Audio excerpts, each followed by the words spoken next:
The Prime Minister of Mongolia, Pelgedin Genden, only became Prime Minister because he had met with Joseph Stalin in 1932 and secured his favor. Moscow had decided to purge several Mongolian People's Revolutionary Party leaders for what they called the leftist deviation policies of the Mongolian government. The party had pushed for rapid and forced implementation of socialist policies, including compulsory collectivization, the abolition of private enterprise, and the closure of monasteries and confiscation of their property. As a result, one-third of Mongolia's livestock was destroyed. Traditional herders that had lived their lives on the steppe were forced into collective farms and placed under poor management. This, combined with the seizure of over 800 properties belonging to the nobility in the Buddhist church, as well as the execution of over 700 heads of mostly noble households, resulted in open revolt breaking out in the country. Moscow claimed that the implementation of these socialist policies was premature and ordered a suspension of the policies. After the purge, Moscow had Genden appointed Prime Minister, or Chairman of the Assembly of People's Commissaries, on July 2, 1932. Genden was given the task of overseeing the execution of New Turn or New Reform policies, a relaxation of communist economic policies that were modeled on Lenin's new economic policy in the Soviet Union. Taxes were reduced, private enterprise grew, and religious institutions were mostly left unbothered. Genden's popularity was increasing, and the economic situation was improving in Mongolia. By 1934, the ties between Stalin and Genden began to weaken. Early that year, in a meeting between the two in Moscow, Stalin pressured Genden to wipe out Mongolia's Buddhist clergy by killing more than 100,000 of the country's lamas. Stalin described them as the enemies within, and Genden, who was deeply religious, allowed the lamas to practice their faith openly in defiance of Stalin's orders. The previous year, Genden had openly declared not to fight against religion,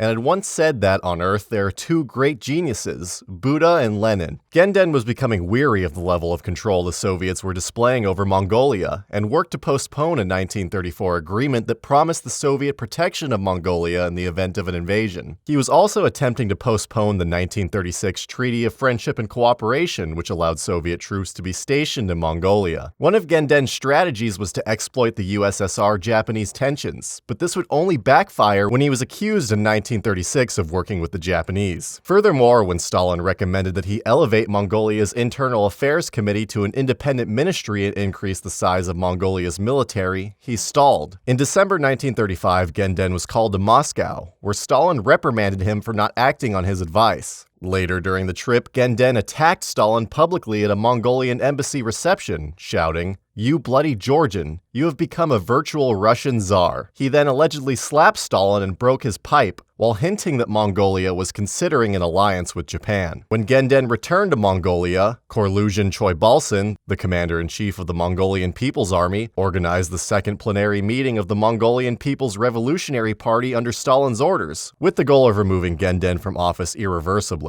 Genden was criticized heavily for his actions in Moscow by party members, and he was accused of sabotaging Mongolian-Soviet relations. He was removed from his office of the Prime Minister and the Foreign Minister, and was placed under house arrest. Onon was appointed the Prime Minister in his place, a position he had held before. Choibalsan became Stalin's new favorite in the Mongolian government, and became the de facto most powerful person in Mongolia with his promotion to head of the new Internal Affairs Ministry. Genden was later invited to the USSR in April 1936, apparently for some sort of medical treatment. He spent a whole year in the Black Sea resort town of Foros, and in summer 1937 he was arrested as part of Stalin's Great Purge. During interrogation, he admitted to conspiring with both Lamaist reactionaries and Japanese spies. Genden was executed in Moscow on November 26, 1937 by order of the Military Collegium of the Supreme Court of the USSR. The official reason given was for his attempt to political coup in being a spy of Japan. After his execution, he was declared a non-person and was eventually rehabilitated by the order of the Military Collegium in 1956. Despite this, until Mongolia's democratic revolution in 1990, his history was suppressed and hidden.